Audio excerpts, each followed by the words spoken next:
politicians are only hard as iron when it comes to the disabled sitting in their own piss and vomit because they've had their home helps cut. We've had enough of iron.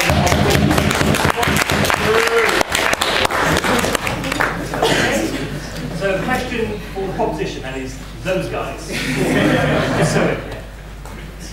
Surely due to the fact the influence of market forces, capitalism will actually make things better for the lowest groups of people. Because say you're a company that makes fridges, and you've worked out that everyone has bought a fridge, then you realise to yourself, okay, everyone who can afford a fridge has bought one, I need to make these cheaper, so I can now sell them to people, like fridges being beneficial, to people who don't currently have the means to do it. So therefore, surely, like through market-driven forces of supply and demand, then big businesses are automatically being forced, due to the fact that they've run out of customers at high expenses, to sell their stuff cheaply and like good stuff to people who can't normally afford it. So therefore, capitalism is like force people to like also. I mean, in theory. Yeah, the thing is, sort of my opponent on the over there referred to IBM, but the other option is you stop making fridges. You find something else to plow your capital to. This is kind of there's all sorts of kind of options you can get. Of course, you can try and make your fridges cheap, but you can only make them so cheap to the point of the price of production. Otherwise, you're making a loss. Capitalism does not exist to make a loss. Capital is it's remorseless. It goes exactly where it can make the most money, and it's absolutely it's not an inference you can legitimately draw. You often get in sort of a mainstream economic theory these sort of bizarre little kind of game theory episodes, but in that sense, I hate to say it, the real world doesn't work like that. There's much larger forces at work. You can always find ways to cut costs, generally by making somebody else's wife work by cutting their wages or something like that. And you can make profits all kinds of different ways, or you can go bust. So there's all sorts of outcomes of that situation. And actually, if you look at their income disparity is going up. We're not getting cheaper fridges necessarily, except in as much as things are cheaper to produce.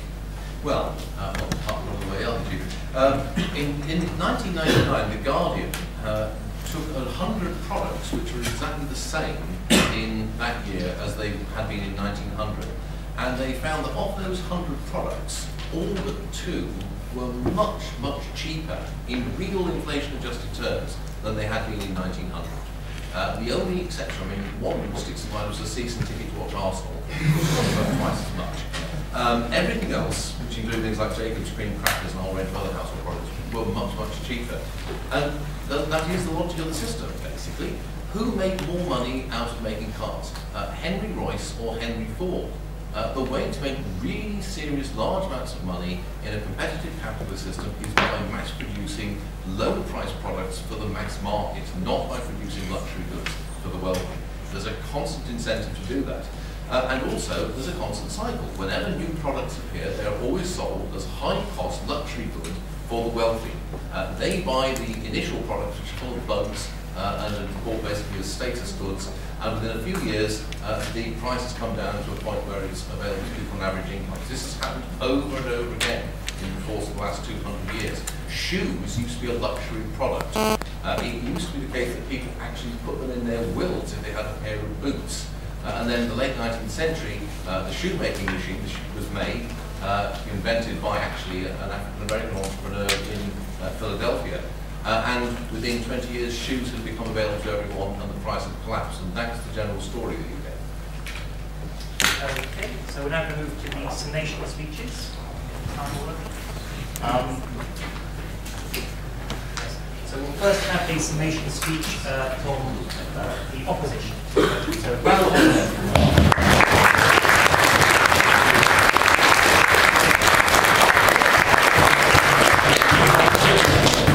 So how much time have we got? 3 minutes. Thank you very much indeed. It's a great pleasure for me and my colleagues to be here, because we always believe that the best audiences are well-educated, intelligent and slightly drunk. Certainly, I think the proposition are intoxicated with their own rhetoric. That's for sure. But they have told us some of the things which capitalism has delivered. It has indeed delivered us food and light, and indeed a little bit of heating. These are things that we take for granted. People didn't always take them for granted, as my colleague said about shoes being a luxury. Candles used to be a luxury. If you look at the cost of lighting from a candle in 1800 versus the cost of running a light bulb, in terms of the light we get, the light bulb is 14,000 times cheaper than the candle was in 1800.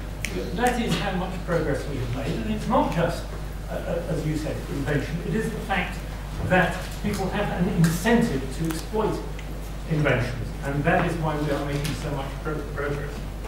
They've also told us that capitalism is indeed a fabulous mechanism of global cooperation.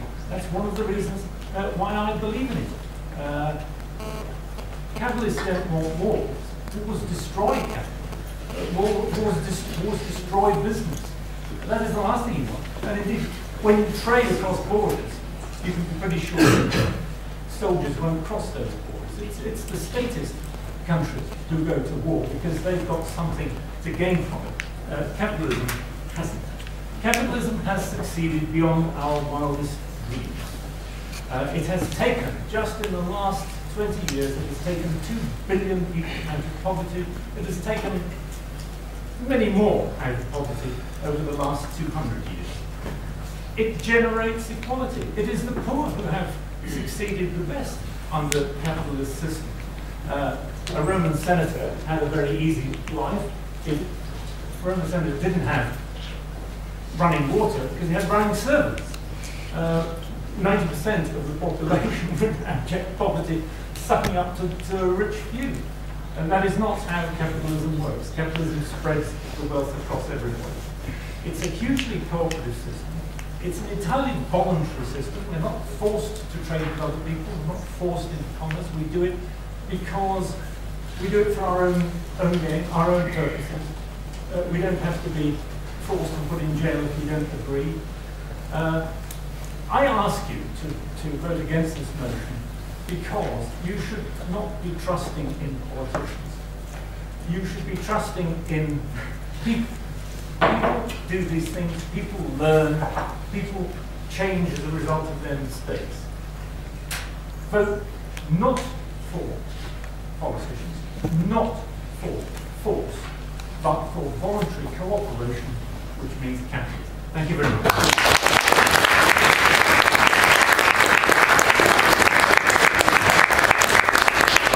Thank you for the opposition speaker for his speech, and now I'd like the opposition to state their case and to vote as a whole. We've heard inconsistent reports about how many. One spoken speech. Oh, okay. 3 minutes. So 3 minutes speech. I think I've got standing here. I feel like you go. I can use my position.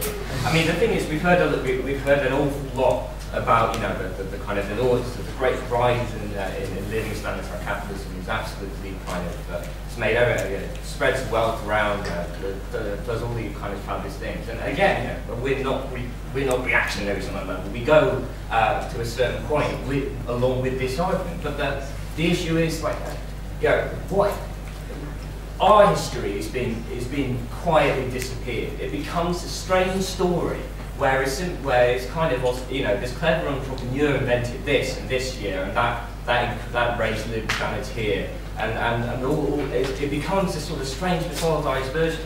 The fact is, yes, living standards have they rose in the first part of the 20th century. They kind of, I have to say, that they have stagnated. Real wages in America have stagnated in the last 40 years, but we'll go on. But these are things that we, as the kind of the raw masses of the people, actually fought for. We did it. The Chartists got us the vote, not capitalism. The suffragettes and then the workers' movement, in fact, got women the vote, not capitalism.